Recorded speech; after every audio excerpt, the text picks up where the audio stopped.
Hello, class. My name is Cam Addis. I am your history instructor for American history here at Austin Community College online. Welcome to the course. You can call me either Mr. Addis or Dr. Addis. Either one is okay. I prefer either, though, to Dr. Caddis, which is what your email may autocorrect to if you're not careful. So I appreciate you not calling me that. But anyway, I want to go over some quick pointers on how the course works, give you kind of a broad tour through Blackboard, how it's laid out, what's going to be expected of you in the course. And if you do want to expand the screen, you might want to go down there to your bottom right, and you'll see a little square with broken up lines. You can expand the screen. We also have a closed captioning button. You can push just to the left of that, the transcript button. So I'm going to go ahead and share my screen and take you over to Blackboard. And we're going to take a look at, let me move this down a little bit. We're going to take a look at the course that will be very similar to the course that you see. You may see a different picture up here in the banner. It will be a different course number, very likely. But this is more or less how the course will look for the front page of Blackboard. In fact, I'll make it look even more the way it's going to look for you, and I'll put it over here in student view. But if you look down here at these videos, these are how you want to start the course. And basically the one you're currently watching is this one over here on the left. You can watch that first, the Blackboard Tour. Then when time permits, you can go over here to the History Hub tour and take a look at our textbook. We do have an open source online textbook that I wrote that's free that you'll be using for the course. And this video will take you through how to approach it and how to best prepare for exams and how to read actively as you're going through the textbook. Then we have the teaching philosophy down here, and you'll learn more about why I have here of pyramids, ducks, salmon, and butter later. And then we also have as an optional video, this toolkit, which is tips for success. And I strongly advise you, recommend you watch that one also if you want to do well in the course. The first three here are required. The fourth one is optional. If you go down a little bit further here on the front page, you can see that I have the due dates and grading scale. You can see the course is divided up into 5 units over here. These dates, of course, will be different for your particular section, but we also have the points allowed, the grading scale, the points possible, how it's graded, everything along those lines. Got some information on people to request. If you want to click on online tutoring, we have a person who's very familiar with this particular course, and also academic coaching as well. Some of our sections have embedded tutors and coaches, others don't, but it doesn't really matter because either way, we have people who are familiar with this curriculum, and you just want to ask for that. There are other things that you can worry about later: financial aid, honors program, study abroad, things like that that'll sometimes pop up in Blackboard. But these are the main things you're going to see up here toward the top. Now, what you're going to see increasingly at Austin Community College in online courses is a template that looks very similar to this. And you're going to have quite a bit of information tucked up under Start Here. Let's take a look at Start Here. We got your 5-digit synonym number here, which, like I said, will vary from section to section. But Start Here and Content Area both have a lot of important things. And so we want to take a look at those here before we go down and look at some of the other links. But Start Here has, for instance, if you scroll down here a ways, you're going to see that it has the syllabus. The hard copy of the syllabus is located there, and you can download that onto your hard drive, or you can even print it out if you'd like. However, it's not a super big deal insofar as the videos basically explain how the course works, but the syllabus is the official course contract. And then the course schedule will be different, of course, for your section. But I also put all this information out on the front as well. So we got the course syllabus here. Down here under technical support, we have quite a bit of information about Respondus. And Respondus is the software, the app that you're going to be using to take the exams on. Respondus Lockdown Browser, as it's sometimes called. Some other people call it Respondus Monitor. But basically, what you're going to do is you're going to shut everything else down on your computer, everything else, except for the Respondus Lockdown Browser. Then you're going to go into that browser and access Blackboard from within that. And then within Blackboard, you'll go over and take your exams, including the sample test that you're going to be taking fairly early in the course. So we have other information under technical support, college policies. A lot of this is sort of boilerplate, college-wide stuff, but that doesn't mean that it's not important. You might want to go take a look at it. Further up here under Start Here, we have, there's yours truly. We have the check-in. Well, this is information also regarding office hours. And I can, by appointment, meet with you in person in my office over at Highland, or more commonly for the ONL format, which is what you're in, then I'll probably just be meeting you on Zoom for virtual office hours if you'd like to get together. I really encourage that, by the way, and I enjoy that. And then we also have a check-in here. The check-in has quite a few things. And if you want, when you check in, you can copy and paste these bullets rather than going in and typing them all on your own, but you are accountable for all these things. And so you want to read over this pretty carefully and make sure that you understand how this course works before you decide to continue on the course. One thing is you want to be checking your ACC Gmail on a very consistent basis, because that's our main form of communication. So you may be familiar with an old movie called Cool Hand Luke, where one of the characters, Captain, says, what we've got here is a failure to communicate. That can oftentimes be the culprit when things aren't going well in the ONL format. Because unlike the DIL or the DLS formats for distance education at ACC, we do not meet regularly with each other.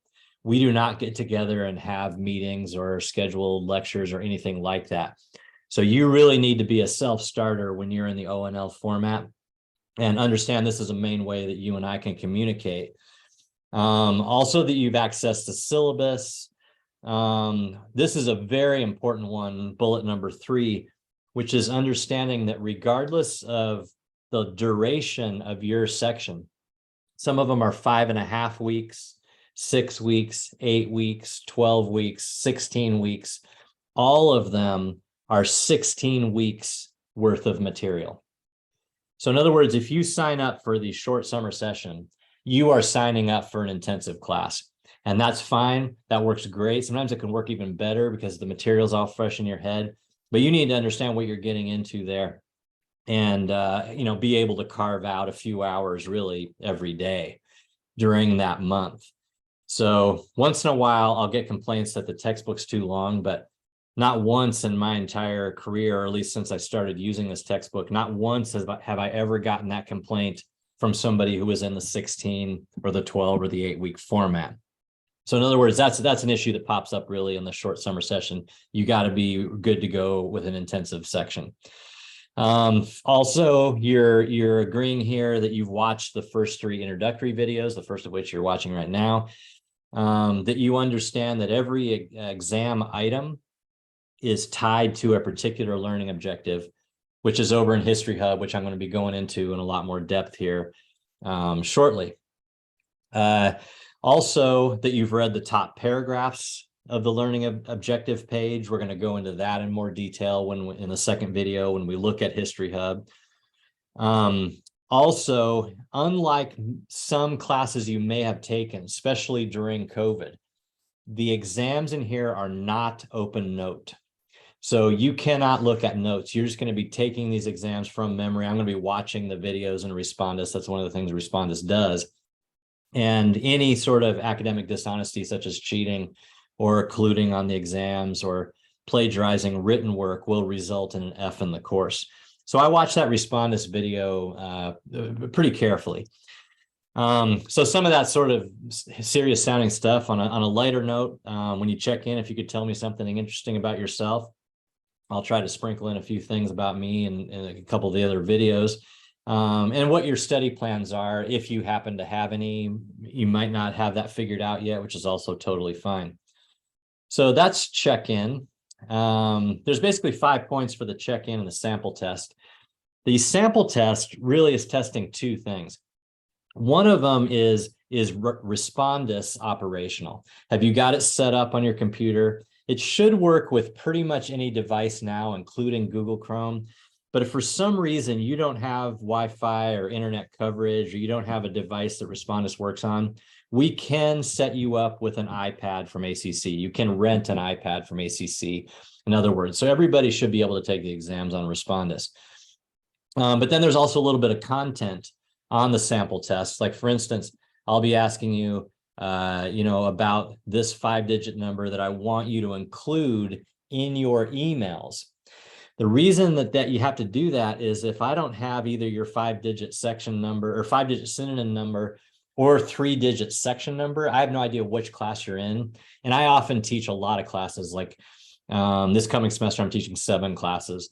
And I don't have a search function out on the front of Blackboard to know where you are. So I have no idea. I have to go in and out of every single class to find you, which isn't really the most efficient thing for either of us. So when you email me, make sure you put that 5-digit synonym number in there, which will be a little bit different in your section, of course, or easier yet, just email instructor. Click on email instructor, and then you can email me from within Blackboard. But some other things the sample test goes over are covered either in this video or in the second video. There are a couple of questions about History Hub and how to read more effectively in History Hub. So we got the sample test, and you don't want to be emailing me, at 11:30 the night of the first exam saying, hey, I'm trying to figure out Respondus, because sometimes it doesn't cooperate. But we want to work out those kinks at the beginning here. Let's hit the ground running, figure out how to get that operational, then we can move on. Finally, down here under Start Here, we have an early alert learning objective paragraph. When you go through the learning objectives as you're reading the textbook, you're going to be writing a response to each one of those learning objectives. Sometimes it's up to, a paragraph size, or at least a small paragraph size with a good, clear opening sentence. I'm going to go into a little bit more detail about that later, but I will say here that this is where you're going to submit one response for one learning objective of your choice from the first unit.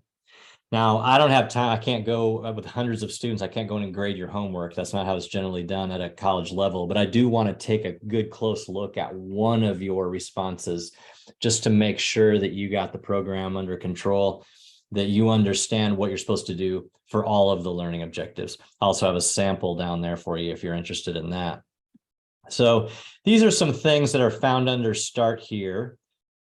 This button, the announcement videos button, takes you back to the home page, the one that we started on at the very beginning. Course content is where you're going to be doing a lot of stuff. Course content, as you can see, the course is divided up into 5 units. There are 5 folders for each of the 5 units. Let's go in and take a look at one of those. You have a little overview here. You have a link to the learning objectives. That just basically takes you to History Hub, and that's probably the best way to look at the learning objectives, or you can just look at them directly from within History Hub. So you definitely don't need to worry about downloading this hard copy, a Word doc of the LOs. We got a learning guide, things like that. This basically is kind of superfluous stuff here because they're using this common template now at ACC, but basically which chapters we're covering in this unit. We're covering chapters 1 through 5, etc. The password, I'll keep you updated on the password if it does change. We also have a unit 1, well, for all 5 units, we have a supplementary lecture. Now, like I said, for the ONL format, we do not meet on a regular basis or anything like that. But for each of the units, I've gone in and I figured out from experience what some of the harder learning objectives are, or ones that people ask a lot of questions about, or they're confused about, or anything like that, have trouble with on the exams. I pick those out and I go over those in a lecture for you. Now, what you do not see at the bottom of this screen Actually, if I go into exit preview, you will be able to see it. But what you do not see is the exam, and that's just because the semester hasn't started yet. So your Blackboard usually pops up about 2 weeks before the beginning of the course. And you will not see your first exam there under Unit 1 until the very first day of the semester at 8 a.m. But you can see kind of what it looks like a little bit here when we're out of student view. So all of the exams are found at the bottom of the content areas within each of the units. And there are 5 exams. So let me go back over here and we'll go back into student view. Let's look at some other things over here on the left. We got a link to online tutoring. All of you guys, your tuition does pay for online tutoring. We have a discussion link over here. The discussion link is a place where you can kind of go in and ask general questions if you'd like about the course, or you can just email me. I try to check this, fairly periodically and see if anybody has any questions. Or if you have a question about an exam item, you can go ask it there.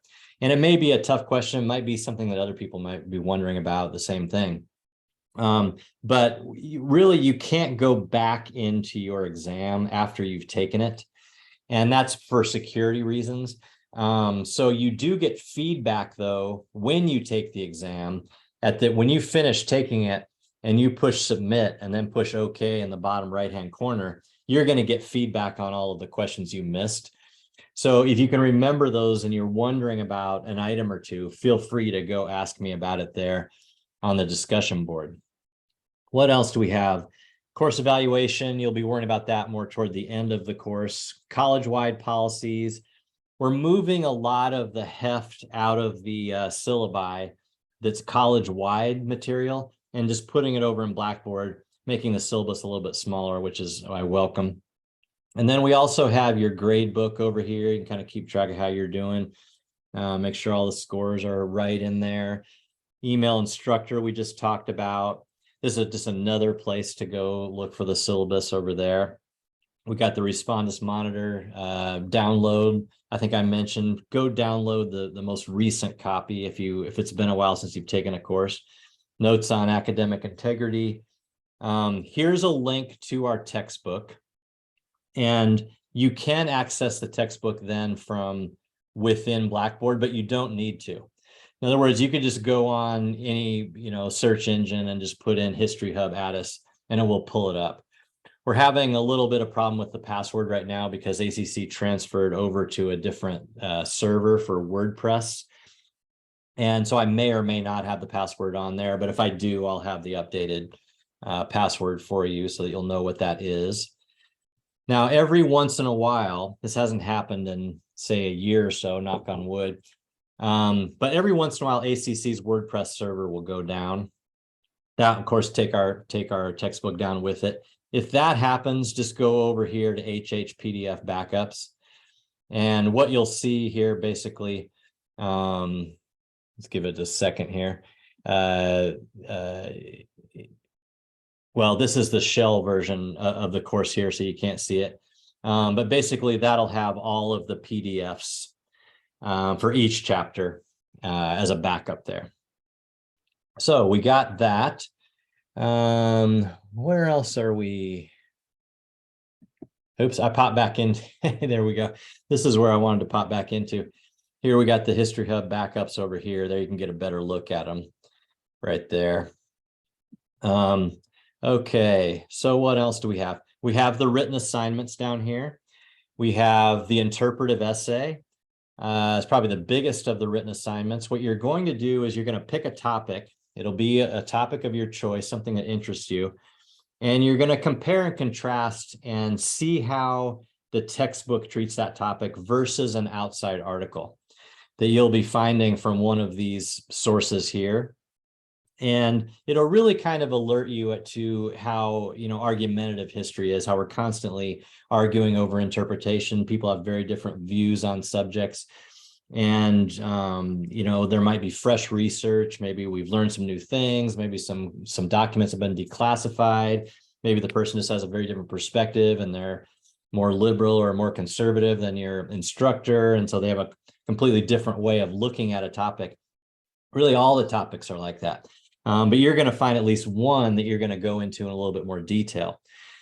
Now, this is kind of a two-part written assignment because you're going to submit your original, essay, and then I'm going to ask a follow-up question about that essay. So the essay follow-up, that will be found over here. And both of these will have detailed rubrics. You can go in and take a look at these, as you start the course. And then there's another smaller written assignment. And this is one you want to be mindful of kind of as we go through here, the beginning of the course here. You want to be on the lookout for a history-related post or a meme on social media. Something provocative where somebody's trying to make some point. Be on the lookout for that. Now, you want it to be from American history, so it corresponds to the course that we're taking. If you do not have a social media platform, that's okay too. I'll have a link where you can go in and look at a bunch of them. You can use that link actually, regardless of whether you have an account or not. But first you're going to do that. Then you're going to go take a look at our emeritus lecture. We do annual lectures here in the history department. You're going to go look at the one from the fall of 2022, where Jason Steinhauer is talking about his best-selling book called History Disrupted, which concerns the way social media is warping our view of the past and how we're getting these misleading and fragmentary messages. But that is how most Americans now are getting their history. In fact, if you look at the actual quantity of history that people are learning from social media, it's far, far higher than, for instance, what they learn in history classes or museums or books, other mediums like that. So then after watching that video, you're going to go back and kind of unpack your history post a little bit more, analyze it, dissect it, deconstruct it, figure out what point is this person trying to make? How is it misleading? How is it accurate? Is it an oversimplification? What's the subtext behind this post? So that's the social media analysis. So we got all kinds of good things over here on the left-hand link. The wisdom wall right now, the wisdom wall is really sort of still under construction. But what I do, and you may contribute to this in the future, is toward the end of the semester, I send out a Google form and say, if there's one thing that you wish you had known about this course back when it started, what would that be? And then the idea is that future students can take a look at that. I don't really have much material to work with from last semester so far. I have seen a couple, and basically it was just things people missed in the original instructions. So it really is worthwhile to pay attention to the instructions, watch the videos, especially for the ONL format. You want to know how the course works, because a lot of times people don't do well on the first exam, and then I meet with them in office hours, and really we're just going back over what they should have known to begin with had they read the instructions. So there's that. What else do we have? We have this Back to Basics primer here. This is an interesting page I put together. Maybe you're rusty with history, you feel like you're in over your head. It's been a while since you've had a history class. You feel like it's just basically too complicated. I've been in courses like that. I've been in that situation before. And I've sometimes, told myself, geez, I wish that I had like an 8th grade textbook I could go take a peek at and then kind of get oriented, kind of get grounded in the material, and then go into the textbook we're using. It's called a vertical text set. It's the fancy pedagogical term, but basically I just call it the Back to Basics primer. If you feel like that, I have some materials that you can look at that'll give you some very, very basic grounding on what the heck are we looking at here in the first place. This textbook, for instance, USA History in Brief, page 3 to 41, and this is in big type, that covers the whole scope of the course we're looking at here, which is early American history. It's a textbook actually preparing recent immigrants to take the citizenship test, which I also have a link to later if you're interested in taking it. But there are a few videos here and there. These things do not connect to anything specifically on our exam, but if you want just a little bit of background, I think it could be helpful then before you dive into our textbook. So I'm looking through some of the other links. I think that's basically it for right now. So that's kind of a course overview. Thank you for your patience there. And when you do have time, we can move on in and go to video number 2, where we look at History Hub, how History Hub works, how you want to read actively, and use that to prepare for the exams. So that's all I have for you today, tonight, this morning, whenever it is for you. And again, welcome to the course. And feel free to email me, ask any questions you might have about anything. And that's it for now. Talk to you later. Bye.